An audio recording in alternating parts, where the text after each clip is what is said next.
नमस्कार दोस्तों, स्वागत है डेली स्टडी में। देखिए, बिहार पुलिस फायरमैन का एग्जाम भले ही डिले हो रहा है, इसका मतलब ये नहीं कि एग्जाम नहीं होगा। इसलिए आप लोग तैयारी करते रहें, क्योंकि एग्जाम तो होना ही है। थोड़ा सा टाइम लेगा लेकिन एग्जाम होगा। इसी को लेकर आज हम बिहार पुलिस फायरमैन के लिए मोस्ट इंपोर्टेंट 25 क्वेश्चंस लेकर आया हूं, जिसमें कि हिंदी के साथ साथ बिहार पुलिस फायरमैन में जो बिहार स्टैटिक का जीके क्वेश्चंस पूछा जाता है उनको भी कवर करा दिया हूं। यानी कि ये वीडियो जो है आपके सिलेबस के अनुसार है, और आप लोग भी चेक कीजिएगा कि इस 25 में से कितने प्रश्न का सही जवाब कर पाते हैं। प्रत्येक प्रश्न के लिए आज हम आपके लिए 5 सेकंड का समय भी लगाया है। तो चलिए शुरू करते हैं। पहला प्रश्न आपके स्क्रीन पर है, गदर पार्टी की स्थापना किसने की है? ऑप्शंस आपके सामने है। प्रत्येक प्रश्न का जवाब सोचने के लिए 5 सेकंड हम आपको दे रहे हैं। आपका समय शुरू होता है अब। प्रश्न है, गदर पार्टी की स्थापना किसने की थी? सही जवाब यहां पर होगा ऑप्शन नंबर डी, लाला हरदयाल जी ने गदर पार्टी की स्थापना की थी। अच्छा, गदर पार्टी की स्थापना कब हुई थी यह भी ध्यान रखिएगा, 1913 में। मुख्यालय इसका कहां है? सैन फ्रांसिस्को में है। और इसकी स्थापना कौन कौन किया था? सोहन सिंह भकना और लाला हरदयाल जी ने। और गदर पार्टी का पुराना नाम क्या था? तो ध्यान रखिएगा, पैसिफिक कोस्ट हिंदुस्तान एसोसिएशन। अगला प्रश्न है क्वेश्चन नंबर 2, माता पूरन देवी का सबसे पुराना मंदिर कहां स्थित है? ये बिहार में ही है। माता पूरन देवी का मंदिर ये कहां है? देखिए, ये सबसे पुराना मंदिर जो है पूरन देवी, इसी के नाम पर रखा गया है। उस जिले का नाम वो है आपका पूर्णिया, यानी कि पूर्णिया में ही है आपका माता पूरन देवी, जो कि सबसे पुराना मंदिर है। और बिहार में सबसे कम साक्षरता वाला जिला कौन है 2011 की जनगणना के अनुसार? तो ये आपका पूर्णिया ही है। अगला देखिए क्वेश्चन नंबर 3, ग्राम सभा की बैठकें कौन बुलाता है? क्योंकि इन दिनों बिहार में पंचायत चुनाव होने वाला है, तो आप इस तरह का प्रश्न भी करके रखिएगा। ग्राम सभा की बैठकें कौन बुलाता है? ग्राम पंचायत के सचिव। ऑप्शन नंबर सी यहां पे राइट आंसर हो जाएगा। और आपको बता दें कि पंचायती राज की चुनाव प्रत्येक कितने साल में होता है? 5 वर्ष में, वैसे आपको पता ही होगा। और राष्ट्रीय पंचायती राज दिवस कब मनाया जाता है? तो ध्यान रखिएगा 24 अप्रैल को। और पंचायती राज संरचना में कितने स्तर है? तो यानी कि पंचायती राज व्यवस्था जो है आपका 3 भागों में बांटा गया है। कौन कौन? ग्राम स्तर पर है ग्राम पंचायत, ब्लॉक स्तर पर है पंचायत समिति, और जिला स्तर पर है जिला परिषद। अगला देखिए, वैदिक काल में समाज को कितने वर्गों में विभाजित किया गया था?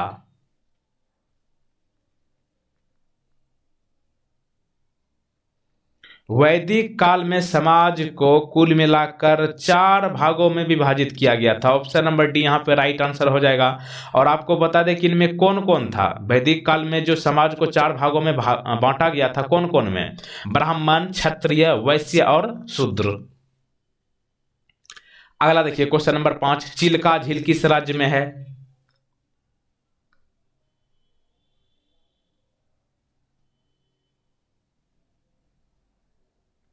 चिल्का झील आपका उड़ीसा में है। ऑप्शन नंबर ए यहां पे राइट आंसर हो जाएगा।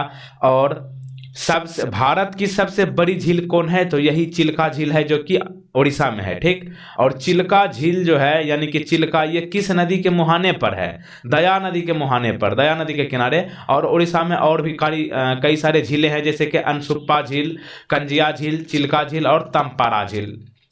चिल्का झील सबसे ज्यादा पूछा जाता है। अगला देखिए हिंदी से क्वेश्चन, अनुराग शब्द का विलोम क्या होगा?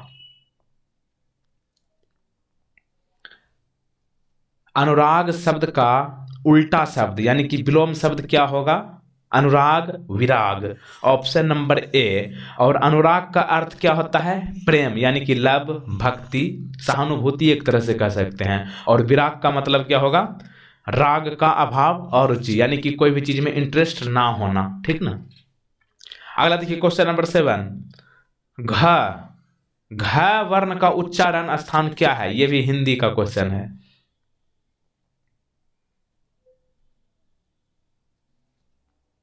घ वर्ण का उच्चारण स्थान जो है आपका कंठ है। आप एक बार अभी भी चेक कर लीजिए घ, तो देखिए कंठ से आवाज आती है। अगला देखिए क्वेश्चन नंबर 8, क्षेत्रफल की दृष्टि से भारत का सबसे छोटा राज्य कौन सा है? क्षेत्रफल की बात हो रही है। अच्छा आप लोग बताइएगा, या 5 सेकेंड टाइमर के जगह पे इसको थोड़ा बदल देना चाहिए क्या? बताइएगा जैसा आपको अच्छा लगे। क्षेत्रफल की दृष्टि से भारत का सबसे छोटा राज्य है गोवा, ऑप्शन नंबर बी। और देश जो है कुल मिलाकर 28 राज्यों और 8 केंद्र शासित प्रदेशों में विभाजित किया गया है। और आपको तो पता ही है दिल्ली देश की राष्ट्रीय राजधानी है, और राज्यों का गठन भाषाओं के आधार पर किया गया है, ठीक ना। और क्षेत्रफल की दृष्टि से सबसे बड़ा राज्य राजस्थान और सबसे छोटा राज्य गोवा है। अगला देखिए बहुत इंपॉर्टेंट है, भूगोल का प्रश्न है। किस व्यक्ति ने खोज की थी कि पृथ्वी आकार में गोलाकार है? देख रहे हैं ना, ये गोलाकार भाग में है, और उसका चित्र भी लगा दिया हूं। खगोल वैज्ञानिक ये कौन है जिन्होंने बताया था कि पृथ्वी आकार में गोलाकार है? उनका नाम है टोलोमी, ऑप्शन नंबर सी। अगला देखिए, किस राज्य को भारत का फलों का कटोरा कहा जाता है?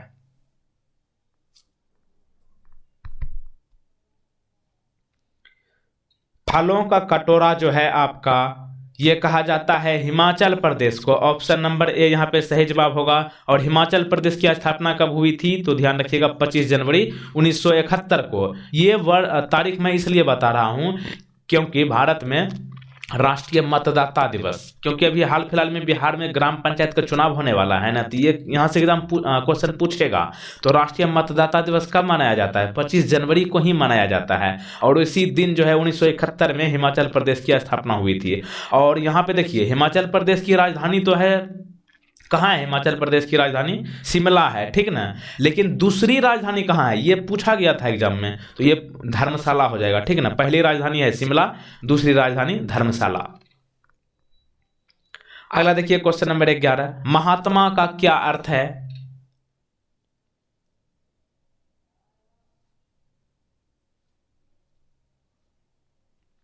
महात्मा का यहां पे अर्थ होगा पवित्र आत्मा और उच्च विचारों वाला व्यक्ति, यानी कि option number D,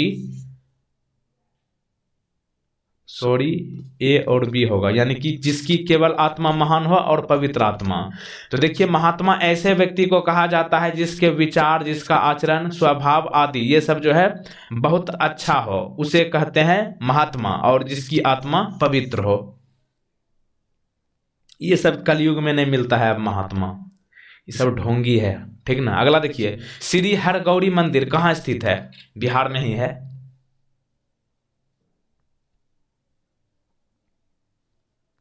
Shri Hargauri मंदिर कहाँ स्थित है? तो ये है आपका किशनगंज में, ऑप्शन नंबर सी। तो देखिए किशनगंज जो है ये बंगाल से सटा हुआ इलाका है, बिहार के उत्तर पूर्व में स्थित है। और यह जिला की स्थापना कब हुई थी? 14 जनवरी 1990 को हुआ था। अगला देखिए बहुत इंपॉर्टेंट, ये कई बार पूछा गया है, बिहार पुलिस फायरमैन में पूछा गया है, आपका फॉरेस्ट गार्ड वाला में भी पिछले कुछ दिन पहले पूछा गया था, और बिहार पुलिस में तो कई बार पूछा गया है। तो देख लीजिए ये प्रश्न है आपका कि बिहार का कौन सा जिला नेपाल के साथ सीमा साझा नहीं करता है? अगर आपको ये पता होगा ना तो बिहार के कौन कौन सी जिले जो है नेपाल के साथ सीमा साझा करती है, तभी आप इस प्रश्न का आंसर कर पाइएगा। तो देखिए यहाँ पे ऑप्शन के अनुसार जो है मुंगेर हो जाएगा, ऑप्शन नंबर बी। बाकी के ये सभी जो है बिहार के जो जितने भी जिले हैं ये सब नेपाल से साझा करती है। चलिए देखिए आपको बता दें, बिहार का कुल मिलाकर 7 जिला जो है ना नेपाल से सीमा साझा करती है। अब मैप इसीलिए हम आपके लिए लगाया है, देखिए कौन कौन है। सबसे पहले हो जाएगा पश्चिमी चंपारण, जो कि क्षेत्रफल में सबसे बड़ा जिला है बिहार का। उसके बाद हो जाएगा पूर्वी चंपारण, उसके बाद सीतामढ़ी हो जाएगा, उसके बाद मधुबनी, सुपौल, अररिया, किशनगंज जो है इधर नेपाल से, इधर बांग्लादेश से, क्या बोलते हैं, पश्चिम बंगाल से लगती है। तो काउंट कर लीजिए, पश्चिम बंगाल 1 2 3 4 5 6 7 हो गया ना। और ये मुंगेर की बात हो रही है, तो मुंगेर जो है आपका यहाँ पे है, इसका किधर से भी संबंध ही नहीं है। अच्छा आप लोग में से बताइएगा तो कौन कौन जो है नेपाल से सटा हुआ इलाके वाला जिला में से है, कमेंट करके बताइएगा। तो अगला देखिए, भारतीय संविधान द्वारा कितने मौलिक अधिकारों को मान्यता दी गई है? मौलिक अधिकारों को कितने दिया गया है, मतलब कुल मिलाकर जो है संविधान में कितने मौलिक अधिकार दिया गया है? देखिए 7 यहाँ पे नहीं कीजिएगा, बहुत कंफ्यूजन वाला ये क्वेश्चन है। 6 मौलिक अधिकार जो है वर्तमान में दिया गया है, ऑप्शन नंबर बी। लेकिन जब संविधान लागू किया गया था ना, उस समय संविधान में कुल मिलाकर 7 मौलिक अधिकार दिया गया था, जिनमें कि संपत्ति का अधिकार को जो है 44वां संविधान संशोधन जो कि 1978 में हुआ था, इसको हटा दिया गया और संपत्ति के अधिकार को अब एक कानूनी अधिकार बना दिया गया है, जो कि संविधान के अनुच्छेद 300 के ए में है, ठीक ना। और वर्तमान में कुल मिलाकर 6 मौलिक अधिकार है। कौन कौन? समानता का अधिकार, स्वतंत्रता का अधिकार, शोषण के खिलाफ अधिकार, धर्म की स्वतंत्रता का अधिकार, सांस्कृतिक और शैक्षणिक अधिकार और संवैधानिक उपचार का अधिकार। तो ध्यान रखिएगा 6 अधिकार वर्तमान में। अगला देखिए, भारतीय संविधान का अनुच्छेद 32 किससे संबंधित है? वैसे तो आपको बता दें कि बहुत सारे अनुच्छेद है संविधान में, लेकिन सबके बारे में नहीं पूछा जाता है, पूछा वही जाता है जो इंपॉर्टेंट है, मतलब जो काफी चर्चा में रहता है। अनुच्छेद 32 जो है संवैधानिक उपचार के अधिकार से संबंधित है। और ये अनुच्छेद 32 क्यों पूछा जाता है जानते हैं? अनुच्छेद 32 को जो है डॉक्टर भीमराव अंबेडकर, जो कि संविधान के पिता कहे जाते हैं, इन्होंने संविधान के हृदय और आत्मा कहा है। डायरेक्ट पूछ लेता है कि संविधान का हृदय और आत्मा किस अनुच्छेद को कहा जाता है? तो ध्यान रखिएगा 32 को। अगला देखिए क्वेश्चन नंबर 16, इनमें से किस राज्य में विधान परिषद है?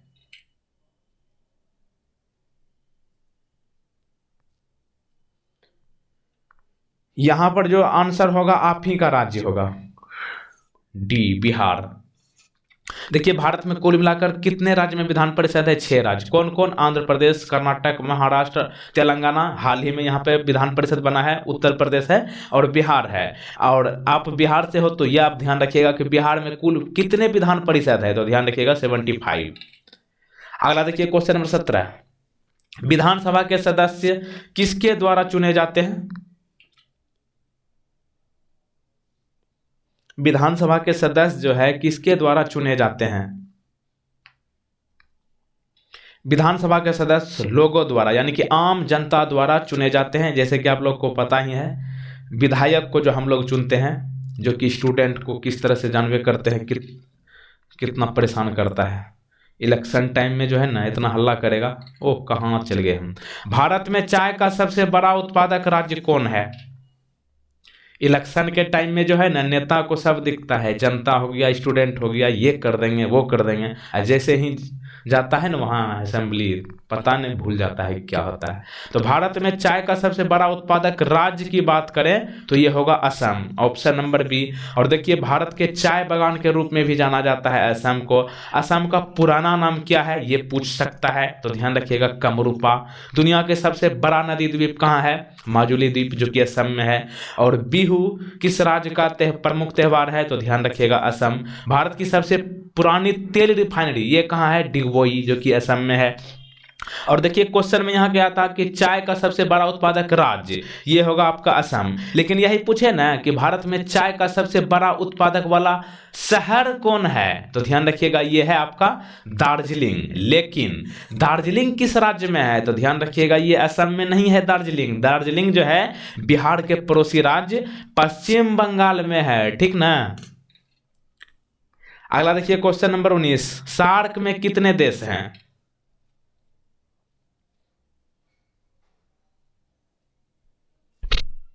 सार्क में कुल मिलाकर कितने देश हैं? तो ध्यान रखिएगा 8 है, ऑप्शन नंबर सी। अभी मैं आपको डिस्कस करके बता देता हूं। देखिए सार्क का सबसे पहले फुल फॉर्म पूछ लेता है, क्या होगा सार्क का full form? South Asian Association for Regional Cooperation. SAARC की स्थापना कभी भी 1985 ईस्वी में। इसका मुख्यालय कहाँ है? काठमांडू, जो कि नेपाल की राजधानी है। और नेपाल तो जानवे करते हैं कि बिहार का पड़ोसी है, यानी कि देश का पड़ोसी देश है भारत का, और बिहार का पड़ोसी, ठीक ना।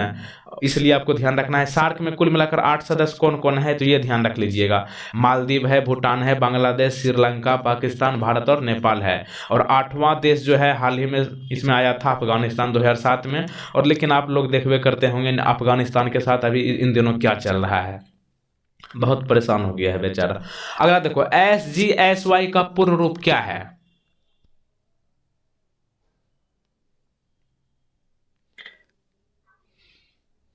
SGSY का पूर्ण रूप क्या है? तो ये होगा आपका स्वर्ण जयंती ग्राम स्वरोजगार योजना। देखिए हम लोग जो है ना, हम जो है कभी कभी बोलने में फंस जाते हैं, ये हमको थोड़ा सा प्रॉब्लम है, कुछ दिन में सॉल्व हो जाएगा।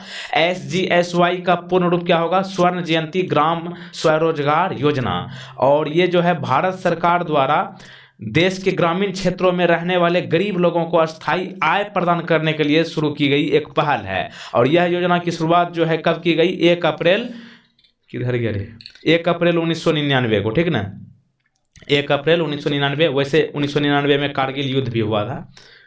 सोनार का पूर्ण रूप क्या है? सोनार का पूरा नाम क्या है? यही है, सोनार एक डिवाइस है, इसका फुल फॉर्म क्या है? तो सोनार का पूरा नाम जो है साउंड नेविगेशन एंड रेजिंग है, ऑप्शन नंबर बी। और सोनार का इस्तेमाल हम लोग किस लिए करते हैं? तो महासागर की खोज के लिए करते हैं। अगला देखिए, यहाँ पे देख सकते हैं ये लड़की को कितना पसीना है इसके फेस पर। तो मानव के पसीने में कौन सा अम्ल पाया जाता है, यानी कि पसीने में जो है कौन सा एसिड पाया जाता है?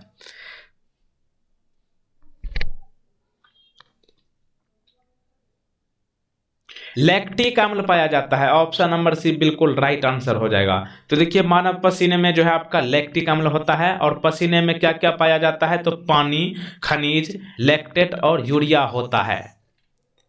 अगला देखिए क्वेश्चन नंबर नेक्स्ट, न्यूटन के गति के प्रथम नियम को क्या कहा जाता है?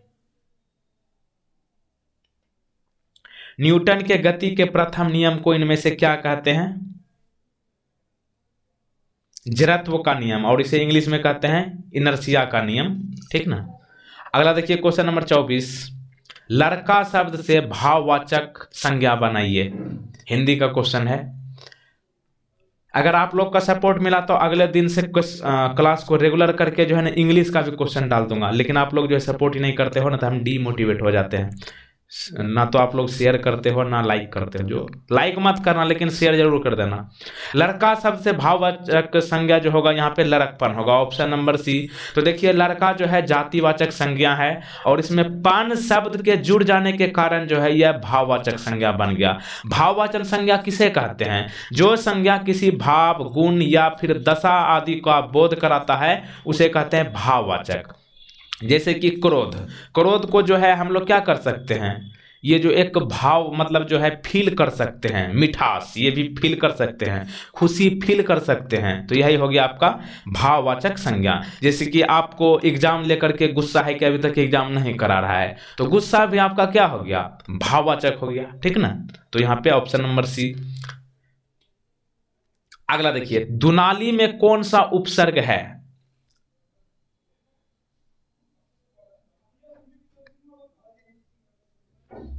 दुनाली में कौन सा उपसर्ग है?